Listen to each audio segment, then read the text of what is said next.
Welcome to the Talk It Out Show. I'm your host, Joanne. We would like to let you know that this show is for entertainment purposes only. If you want to look us up on Facebook or Twitter, go ahead and look us up on Talk It Out Show. And if you want to email us, go ahead and email us at talkitoutshow@gmail.com. If you need to physically send any of your questions to us, go ahead and send it to our P.O. Box at P.O. Box 901043, Portland, Oregon 97290. All right, well, as you know, I have my panel of lovely ladies. I'm going to introduce those lovely ladies to you. We have Leah. Hello, everyone. And we have our lovely Lauren. Hello, everyone. All right, you guys. It is so good to have you guys here. And I'm so glad to be back. I have been ill, and I am happy to be back here. Not feeling 100%, but on my way. So I'm just so grateful for that. We want to help one of our listeners out. They have sent in a question to us. So we want to see if we can help them out. It says, hey, ladies, I have a bachelor's and master's degree, and I have yet to find the employment that everyone pushed me to believe I would obtain upon graduation.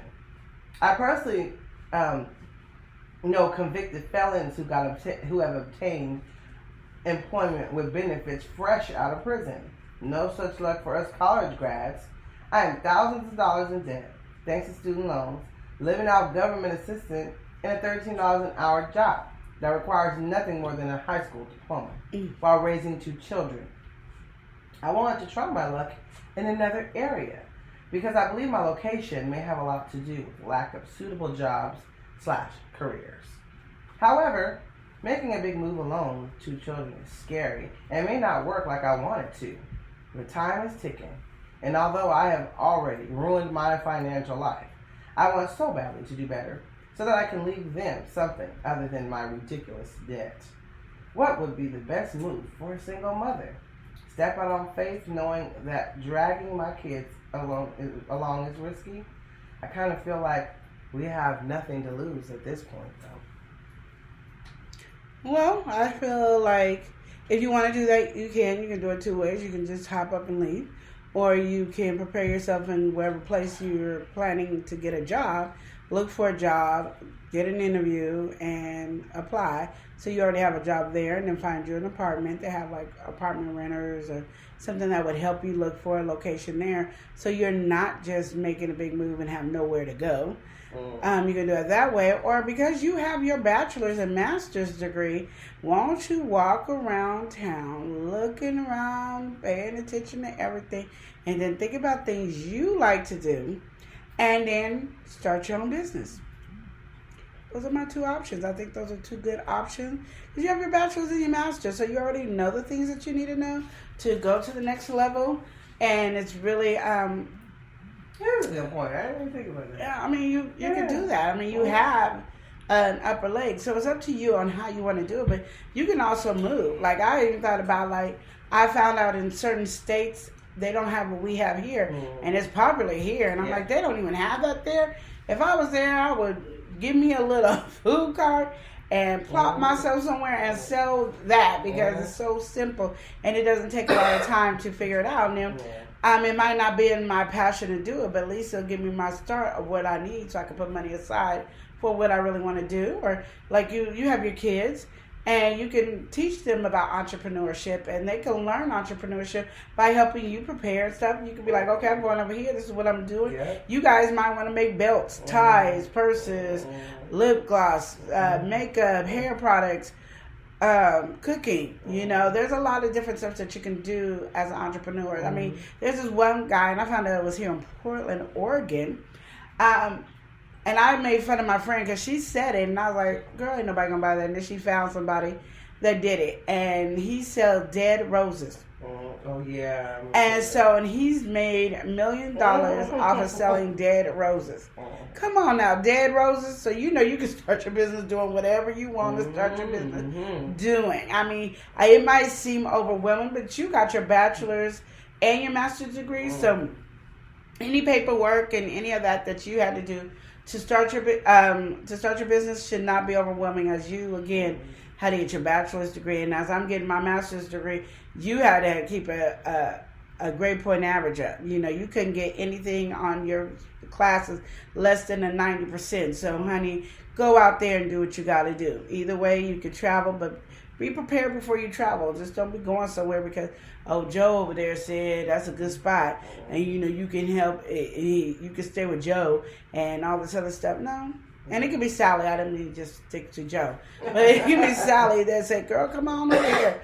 Yeah, you can stay here." No, if you're gonna do it responsible. Find your job and then move. I've seen a lot of people do that, and that is not a problem to me at all. Well, I was sitting there listening to and listen to what you said. You have great ideas, and just trying to elaborate kind of a little bit more on that, because I don't know, when I saw it was saying move or whatever, I didn't know where she was writing in from personally. So my whole thing was I didn't know where she's coming from, and like you said, every state is different.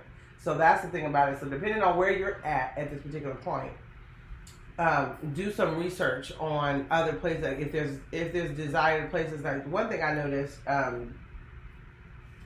is there, like on YouTube, there's this one guy that basically he does all these little things about, you know, like the worst city to live in or the best this. So they have like all these things, survey things or whatever, that let you know what the best, the wealthiest state, and this, and then, you know, a certain area. So you can like look through all that and find out like where's the best place to be or whatever. Also, then a good thing, because you're a single mother, I thought, okay, there are programs in different places. So like I said, find out where you want to go, because every state is different and they may not have these things. But find the ones that do have them and figure out which one to do. Now, like Lydia says, in the state that we're in, there's a lot of programs. A lot of people don't take advantage of them, but there's a lot of programs here that people can take advantage of. And you are a single mother, and you have your bachelor's and your master's. So there are programs, I know particularly here in this particular state, that you can get loans for your business. And when she's saying start your business, there's, you know, you're a single mother, first of all. Then your first time, you know, and then you get a small business or whatever, however it is, there's all these type of places that help with that. And if you're even kind of like got the idea in your head, but you're kind of not knowing how to go about the process to make it happen, there's organizations here that will do that too and guide you through that whole thing. So even though you're frustrated at this particular point, she's throwing awesome ideas at you, but like I'm saying too, there's also a lot of programs that will allow you to do that. Now, if you like she said, take your time, first of all, do the research on where you may want to go, then also do research and start going, okay, well, do they have housing or things like that? You can apply for the housing in that state beforehand as well. And you can just kind of maybe wherever you're at right now, kind of just bear and, you know, you have applied there and wait it out, and then they'll call you, and then you have, so then you won't be, you know, it won't be like heavy rent, you know what I mean? When you get there, you have housing and assistance in that area too. Because you really have, basically, even though you're like you said, you got all this student debt and things like that. I mean, there's tons of people who do it. That's just the American ways from saying things like it. But you got 2 kids, and you got a bachelor and master. So you actually, the fact that you're a single parent, there's a lot of resources open to you to kind of help you out along the way.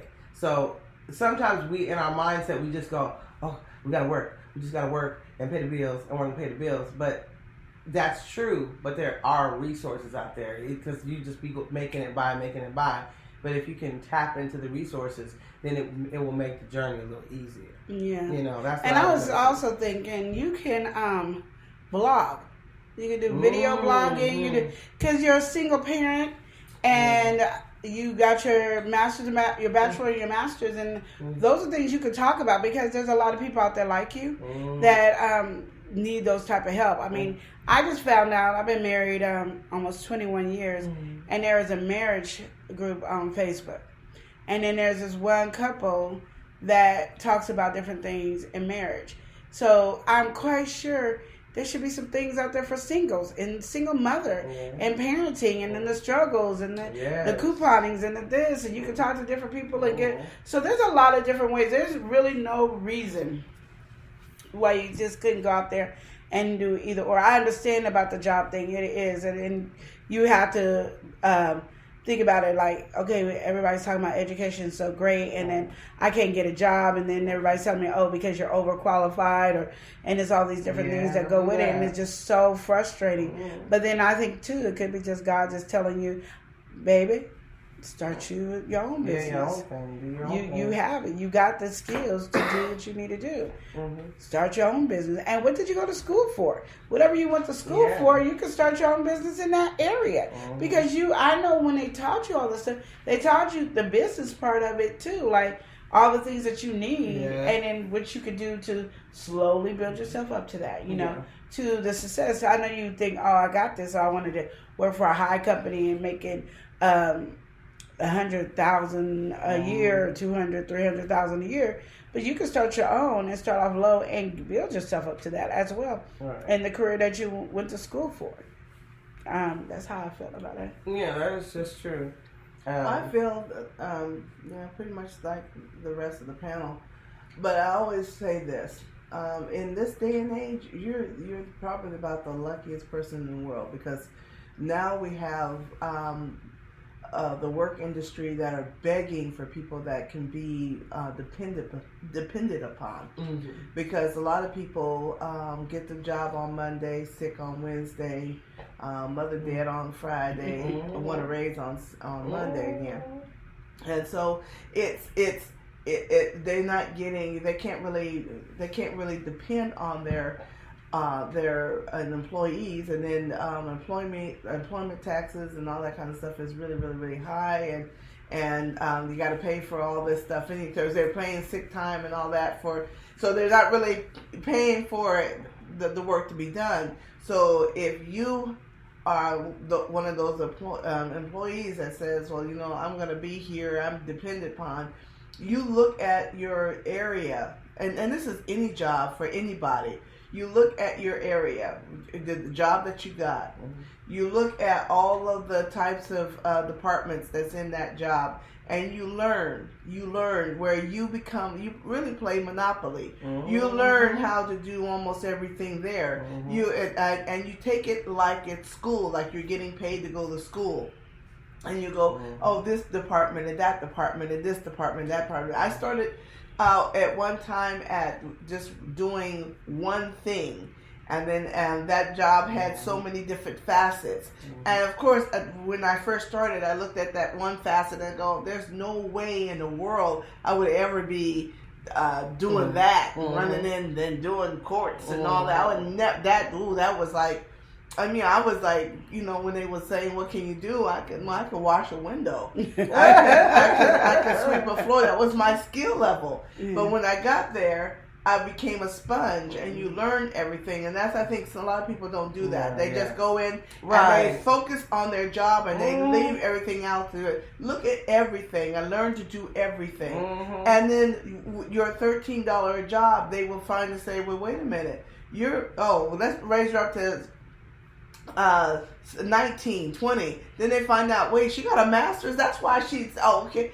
Let her run this department. No longer are you hourly then. Now you are like annual. That will give you 150,000, 200,000. So that's the type of mindset. But you have to change that mindset inside you, because no matter where you go, if you still have that same mindset, you're going to be doing that. So where you're going over there, and their minimum wage might be lower than what it is where you at. So then you're there talking about, well, I got a master's degree, and now I'm working for $4.50 an hour, and blah blah blah blah blah. It's like I said, you can take what you're learning from, and when you go to a job, you take it as a learning experience, and just like everybody else, you could be an entrepreneur. I remember my mother; she was working for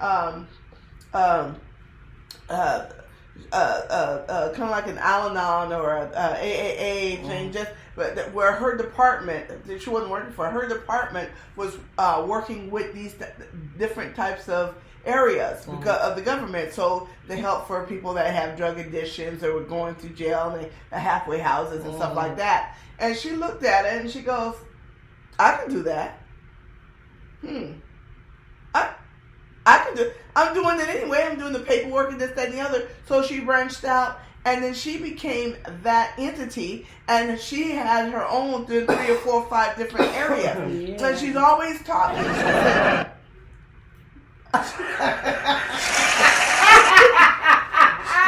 She always.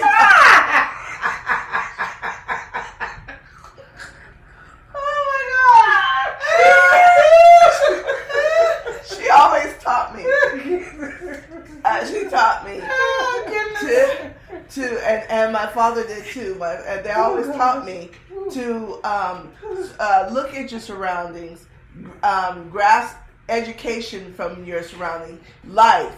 Most of the things that we have here is your imagination. Steve Harvey is really good at that. Your imagination can take you there. Your hard work, some of that. Your passion can take you somewhere. Education is fine, but a lot of people get their education and go, I got my master's, now what? Mm-hmm. But it was now you have a degree, so like if somebody says how you qualify, you can throw that thing and point to the wall. Yeah. But you are you. Mm-hmm. You are unique. You might have something inside you that wants to birth, and this might be your birthing time. But like I said, check where are you at right now? Look at it for growth opportunities. Look at it.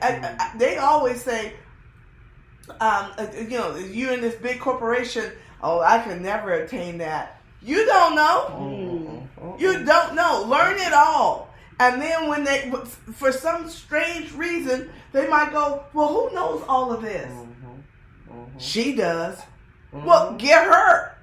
And you never know. So be all that you can be. Don't just think the education or that degree is going to do anything.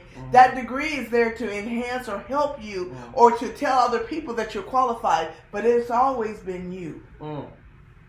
That was nice. Good one. That was a nice inspirational. Look at you being nice today, Lauren. I'm so proud. And you know what? When I was listening to what Lauren said, and I was like, oh my gosh, is the one thing that was like just came in my head that I can't stand is like when you're working with somebody or whatever, and then like because I'm that type of person too, and I get it somewhere I want to learn every facet of the job because somebody could get sick and you don't want the business to go under just because that one person knows that position. You know what I mean? It's like that's just how I've always been. But it drives me crazy when you're like, oh, can you do this or something? And that person's like, well, I didn't get hired for that. Or that's not in my job. That drives me crazy. Because you got to imagine from an actual employer standpoint what that employer is thinking when you say that. You know what I mean? Yeah. Because I'm not saying that you're supposed to be hiring somebody and then to work them like some Hebrew slave or whatever, but the thing about it is because, we do get hired for certain things because that's what we are hired for, but if it's something that they know darn well you can do, and you ain't doing nothing else, you got downtime and whatever, you can do it. It's attainable in the time that you're there. You should be able to do that. That to me, people limit themselves when they do stuff like that. I mean, you're not gonna go that far. Because they're only there for the money. They're not there for the long run. You're not gonna go. And those are the same people that don't come to work every day. Right. Well, yeah, you're right. Yeah, there is. I remember there was this, and I think that's how it came. They were supposed to be filing, and I don't know all the stories, and this is an $18 million hand of information I'm getting ready to share with you. They didn't know, they were supposed to be there filing, which is, back in the day, there was a industry for that, for filers. Yes. And because it was tedious, it was boring, but it needed to be done because that's the way it was back in my day. Well, anyway, this one person, there was a filer, and nobody wanted them. I mean, every time, because it was like a window complex. And so they kept telling that person to go and wash the windows. Can you wash the windows and stuff like that? And so that person was washing the windows, and everybody made fun of that person because they were all filers, and there was a prestigious job at that time. Typists were prestige, because of but it was up in the if you was the janitor, then that was kind of less. You were over the fight. I mean, you were over the janitors, but under the secretary, you know, that kind of thing. So, so they always had to do the windows. I always had to do the windows, and people would make fun of the person and say, she got to always do the windows, and she got to do the windows, and she got to do the windows. And so she could only do the inside because it was kind of like a skyscraper. Yeah, it was like 4 or 5, stuff like that. Yeah. And so her husband got a squeegee thing and put it on top of a stick and stuff like that. And so he started to go up there and on to the get on the outside of the windows and stuff like that. Yeah. And then after a while, that was what they did. She quit. She's a contractor. She had a multi-billion-dollar contract. I can't remember that's how they said. But she started as it wasn't doing hardly anything. But then because it was in such a demand, that area she was no more working for $2 and $3 an hour at that point in time. That was it. She was at that time. She could say for the whole thing, she can make $60,000 and $70,000, and that in those days was like $2 or $3 million to us today. Right. So you never know what. So I mean, had she said like Shavante, I don't do windows. You like Joanne? I mean, just like Joanne. I'm sorry. You look so much like Shavante. But anyway, had she said that, she would have said she wouldn't have had that. Or I think her husband came into that thing. Like I said, this is an $18 million hand. I may not be telling the story straight, but I'm just saying and that's usually how it happens when you do what somebody else don't want to do. Absolutely, because that's still something that needs to be done. Absolutely, and that's what I was just talking to my mother about something like that yesterday, because we were like, we're wondering, people sitting here being lazy, and then you go, you get mad when they got all the jobs and this because they working. They actually the ones doing what we won't do. Right. They won't, but we want to sit there and do a little bit and get paid a whole bunch and this and that. Why? You're not better than anybody else. Sometimes you just gotta work your way up. There's been times in my life where I'm like, why am I doing this job? Or it seems like like I'll be making less or whatever. But then I always ask God, what is my purpose? Like, what is the reason for this? There's a reason for it. You know what I mean? Because if there wasn't, I wouldn't be here. There's something there. What are you wanting me to do? Either I'm going to be a help to somebody, or something's going to happen. There's a reason why I'm here, or what I'm, why I'm doing what I'm doing. Because for the longest time, I was stuck in a job where it was like I was making less every year, and I was like, what is going on? Well, then the opportunity for me to have an education and get my education was there, and I said, well, if I'm going to keep making less and they're going to pay for me to get my education, I might as well go get an education, because I'm going trying to find other jobs. It's not happening. What's going on? Well, it was an opportunity. He was like, well, here, they're going to pay you to get education. Pay for it. Go ahead and do what you got to do. Make yourself better. I had went into a job one time. My dad he was managing buildings downtown. This one organization, and it was a big organization too. They just had, like you were saying, back in the day when there was filing and things like that needed to be done. All they needed was somebody to help organize this place real quick and do some filing and things like that. And I went on a weekend, and I was working, I'm not joking, I was working at Taco Bell at the time. I had just graduated from high school, and Taco Bell was my first job. So I said, hey, okay, on the day let me go do this, And they hired me immediately from just working that weekend. So I went from Taco Bell to this big old organization from helping them on a weekend. And what I did, because like I was saying, I was the type of person who didn't mind doing anything. I was the type of person where I don't like to get bored doing just one thing anyway. I would do like shipping for them half the day. Then when like lunchtime came, I switched and I became the receptionist. So for the rest of the day. So I was doing stuff in the basement, shipping boxes, whatever. Then boom, 12 hit, I go upstairs and I was the receptionist. So it was like, I didn't mind doing anything, you know what I mean? And then when I got to my other jobs, even later on, it was like, if somebody was down in the shipping department, was sick or something, I could go down there, even though I'm a receptionist or whatever, but I'm going to go down there and cover that, because we don't want the business to stop because somebody's out. Mm. But then everybody looks like they're like, oh, you trying to take their job or something. That's what I don't understand. They, oh, you know, I want to teach you my job, you know, because, but if you don't, it ain't like we're going to live forever or things don't happen in life.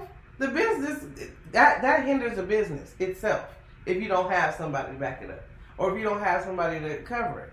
So I think personally, just even nowadays, the quality of workers has really dwindled down.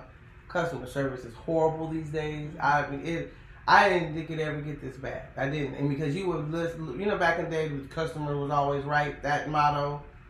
It ain't like that. You walk up and they're like, what you want? You know, what do you want? Like, you inconveniencing them, but I'm going to give you my money. I'm going to give you my money, but you got an attitude. You know what I mean? So it's like everything's backwards now. So, like Lauren is saying, because the cool thing about what we're talking about today is because we're seeing both sides. Because Lauren knows the side of, as from an employer standpoint, that can help this person as well, the information that you know, and just from us working, you know, us being working in the past too. We're from an actual employee, and you going to school, stuff like that. You giving this particular person more options because it seemed like her mind it was just like in a box. She just had like a tunnel vision, like I just gotta work. You don't just go to work. You got education, you can get your own business. And the thing about it is with being in that situation, being the single mom being the single mom and everything, and having the degrees or whatever, there's just too many opportunities right now. There's funding and stuff. And if you're doing like a first time doing your own business, there's that first time, you know, they'll give you money for that. There's organizations just for that. I don't know what ethnicity you are, but if you are a single first time African American woman, there's plenty of money out there for that, to start your own business. Depending on what it is, whatever category it is. You know what I mean? You could get one for your business, one for first time, one for being African American woman. Really, there's money divvied like that for that. And like Lydia said, research, find out where you want to go, but go ahead, but do your stuff ahead of time. Don't sit there and go somewhere and willy nilly. You got 2 kids. Don't go willy nilly and you ain't got no plan. Make sure you go set up, look for jobs, things like that. Have a job before you go. And if you're lucky, get a job, find a job that will pay for the move. Yeah, there's a lot of those. A lot of them are doing that now because getting quality and qualified employees is really slim and picking. So they will relocate you. They will help you. They have a little package for you that you just pick your package that will fit your needs. But yeah, just don't just give up. And like what she was saying with your education, this is also for people that don't have an education. Maybe you don't have a high school. You have a high school diploma only, or maybe you don't. You can start your own business no matter what. If you just, all you have to do is have that passion and that drive and that good work ethics, and that's it. And be honest. Be just painfully honest. Yeah. I've learned that no matter what, people rather that's almost becoming extinct. So when you become being painfully honest and all that kind of stuff, as like Steve Harvey said, man, if you mow the lawn, you can be your own landscaper. That's okay. And then you do the best job and you give a really good price. There you go. You're good to go. And there's nothing that you can't. There's a lot of people. That we got stuff now. We got Instacart and this stuff where people are like, I wish somebody would go ahead and pick up my groceries and bring it to me. Well, we got that now. Yeah. So you can, it took somebody to say, you know what, I can do that.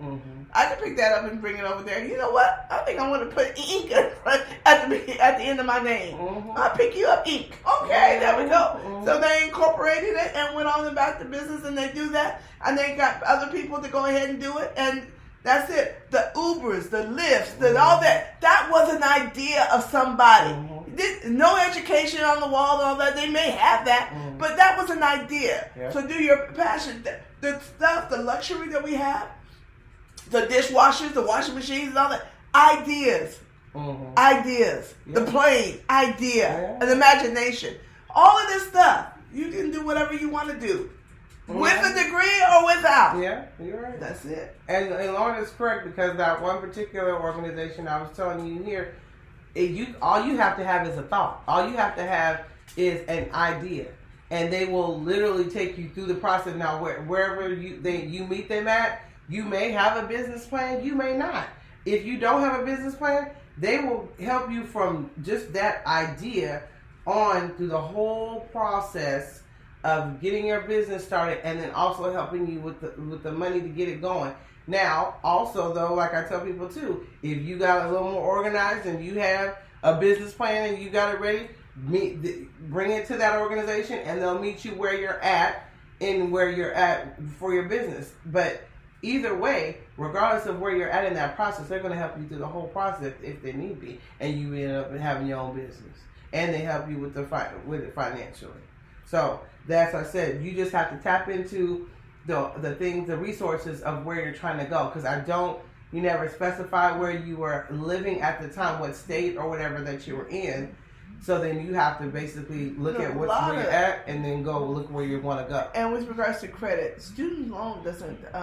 Yes, it brings it because it's a student loan and blah blah blah. But a lot of creditors and all that kind of stuff overlook that as a negative. Everybody has student loans. Doctors have student loans. Dentists have student loans. Everybody has, and they're $50, $60, $70, $80, $90,000 student loans, and they see that. It's the other stuff. It's the credit cards and the stuff, how you manage your other stuff. The student loan can stay there. It's just a fixture, and a lot of people, a lot of credit analysts do not determine because of the student loan. Matter of fact, they move that out the side and go ahead on the other parts of your credit. So just so that you know that the student loan will not just it won't make or break you. It's something that's already there. Do you believe that in the time, just even because like you're saying, well, you're probably more knowledgeable about that right now, because you know how things will change. Like back in the day, they used to say that the medical bills wouldn't affect it, but then now they're saying now the medical will affect the credit or whatever. So, do you think that has changed, or do you think that they are not looking at the student loan as much as seriously? They're not looking at the student loans as if you're in forbearance. You're not in forbearance. They're not looking at the student loan. It's just, that's one of the things they would put on there. If you got your electric bill, wasn't pay your gas bill, your water bill, your phone bill, your car note, all those things. And your student loan. Then your student loan. Because you're not paying nothing. You're not paying nothing. You're not paying nothing. If you paid all your bills off and you're doing everything, and then you got a student loan, no, it doesn't. Unless it's in forbearance, that's all. Yeah. But even if it's in forbearance, it probably paid, wasn't trip. No, now because now they're reporting it as a negative. Oh, okay. So, all right. Well, we have a little bit more time, don't we? I have one more question. This one here. This is the one I was telling you that was going to irritate me. All right. I want you guys to hear this and let me know what you think about this. This one says, talk it out show. Why are women so dependent on child support from a man? Yes, it takes two people to raise a child, but raising and providing for financially are two different things. Why do women think that a man is supposed to give them all of their money to help take care of a child? Every time they hear that the dad has got a $5 raise, they want $4.50. What happens when the child turns a legal age? What are they going to do then? Women need to start being more independent and raise these kids themselves when it comes to financial support. Be the whoa man that they are born to be and take care of home. If they need a man to help them support a child, then they should not be opening their legs and allowing these men to stick their you-know-what in them and get them pregnant. They need to go to school and get a good paying job and be stable and be able to provide for themselves and their kids if that is what they want. You have women claiming that their kids are in private school just to get more money, leaving the dad with nothing, and the kids in public school. stuff like this makes me sick. Okay, she probably has a son, or she's married to somebody that has to Is pay that child a she or support. is it a he? I don't know. That's what I said. Oh. It sounds like it's a he to me. Oh, is it? Okay, so I think then it's if a it's man a man, that's saying- okay. That's why when I read it, I was so mad. Well, the reason I wanted to clarify it because I didn't know if it was a woman or man. If it's a man, he's just shirking his responsibility. Right. It takes two to have a A child. child, And yeah. so if the You woman didn't have to stick yourself. Yeah. That's what I'm saying. if the woman is doing the putting the child, doing the best interest of the child, to put him in private school and all that kind of stuff, then the man should be up there. This is the child.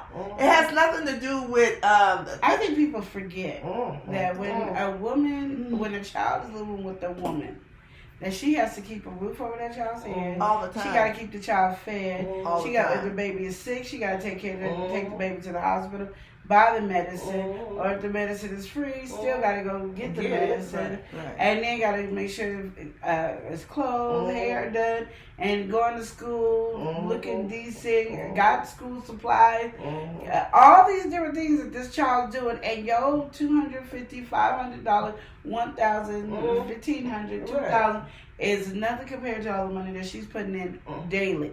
Because in actuality, she could get a smaller place, live in a shack, live with some friends when it's just you. But when you sit up there living and you gotta have a roof over your child's head, and the way times are these days, it is hard to find a 2-bedroom for less than $1,000. Exactly. So that's right there kicking your butt. Then you gotta make sure the child is hungry. Now it depends on the age, but when that child becomes a teenager, as you talk when the child gets older, they eat way more. I'm about for that. Yeah. I have 2 grown boys, and they will eat me out of house and home, and they looking at me like, what the problem is? Okay, so then you talk about taking a medical, or when they're little, they get sick. They get the 100-something temperature. You rushing them to the hospital. You got to be there up all night, and then come back home.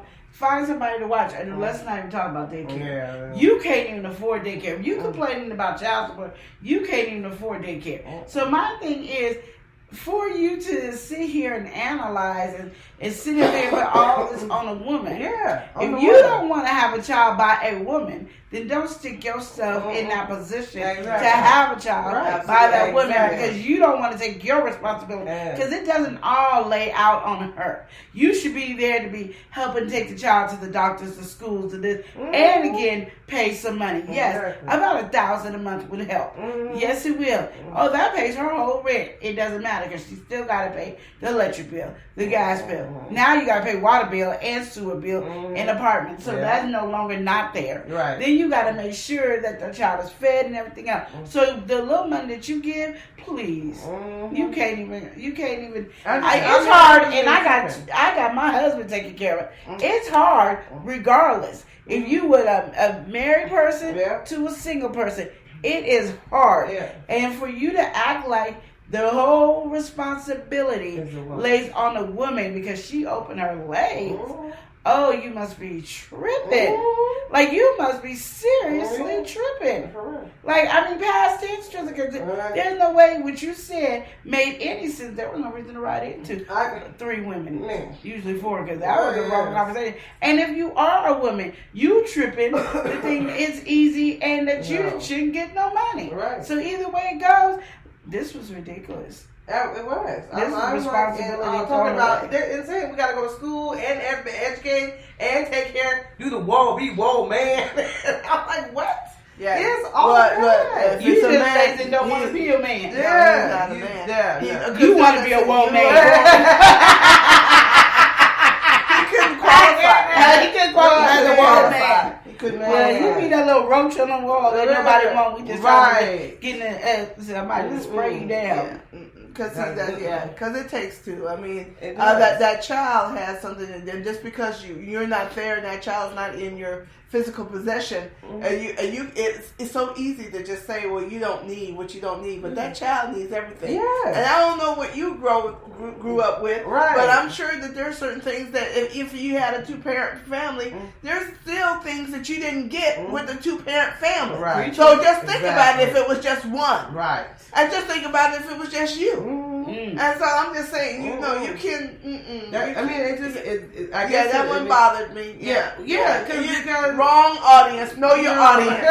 Get with other deadbeat folks and then collaborate. Other rats. Right. That's what y'all ain't. Y'all can't even be deadbeat. That conversation ain't even for deadbeat. At least a deadbeat once in a while try to pop up and do something. You just a rat, a roach. I don't care. Pick one. Pick one. Get with them. I'm just in amazement because my thing is like, it's so hard. Period. And I guess with this, I would be like, they would just be like, no, just don't have no. This person should just have no kids, no nothing, and have nothing to do. They selfish. They just so self-indulgent that they just need to just live their life and just do this. Period. They don't even look like you trying to have some sex with nobody. Period. Don't try to because that little bit chance of percentage of might having a child, and who would want you to be their parent talking like that? That would be horrible. Have that child live on that $250 a month, or that $450 that you said that you're giving to them, and then see this. Well, he's saying that women want, if you get a $5 raise, they want $4.50 of your $5 raise. No, we really want $5.50. We actually really I'm tired of people acting like women are all gold diggers. Don't get me wrong, there are some gold digger women. I'm not, but when it comes to your child, there shouldn't be no limit, because I'm gonna tell you right now, there's no limit when it comes to a mother raising her child. Right. Now there's some deadbeat mamas, and I'm not talking about the deadbeat mamas. I'm talking about the mamas that are really trying to do and take care and provide. And regardless if you think that child needs to go into a private school or ice skating lessons or anything like that. True. That doesn't make you don't get those rights. You just help so your child gets all the. Or take and if you know what, I understand if you don't want to you want to give that $250 a month to the parent to do whatever, then you go in there and take that child and put them in this school and that school, so you know where your money's going to. And you pay for the school. You pay for the school. You take your child out and go and do some stuff where that child will have memories of you. So my dad. This is what me and my dad did. Yeah. This is what me and my mom did. My dad, I know my dad. You can give the $250. You can do that, and then pay for the ice skating, football, basketball, soccer, baseball, uniforms, and all that kind private of stuff. schools and all that. Tutoring and all that. Daycare and stuff like that. I guarantee you don't mind giving $1,000. I'm telling you. But you know what? $1,000 don't seem too bad. That's what I'm saying, because it does take. Sometimes the reason I say $550, folks, and I know a lot of people say, "Well, that's not fair," because sometimes that's really what the mother's doing. The mother might make $4, but her expenses is about $6. Exactly. So she's down. So she's got to say, "Well, no, Johnny, you can't have that." Yeah. And I don't mean that Johnny. And I'm not talking about what Johnny wants. I'm talking about what the necessity, the necessity and stuff. I said that kind of stuff. And there's some wants, like sports and activities and stuff like that. There's some wants. I mean, like, I sacrifice for my kids to go to ice skating. I sacrifice for my kids to, like, my daughter wants to do singing lessons right now. You think I have the money at this moment to do singing lessons? No, but I have to sacrifice so she can have this moment. Right. So, there is sometimes there's some needs, some wants that they want. Because you want your kids to experience everything and you don't want the kids always on that list, because there is a list where like they're saying, okay, all the kids are going over to Washington D.C. so that they can learn how a bill is made and blah blah blah. And then some of you good parents, we have some of these other kids that may need some help and scholarship, and then you're always on that scholarship. You're always on that. I need that. That you don't because want the daddy don't want. Because the daddy don't want. No, you want that one to be. Whoa, man. While you being a roach or a rat. Yeah. No, you want them up there with the every other bit, because there's a stigma. Yeah. Other kids look down at the other ones, and it's a stigma. Unless the school's full of they don't go into Washington no way. They ain't going. They got to learn that. They got to sing that song. I'm a bill. Company. That's as far as Washington they get. But most of the other schools get to go there because they're that way. So no, do that. That's so true. Well, you know what? Thank you guys so much for listening to us. And we will see you next time on the Talk It Out Show.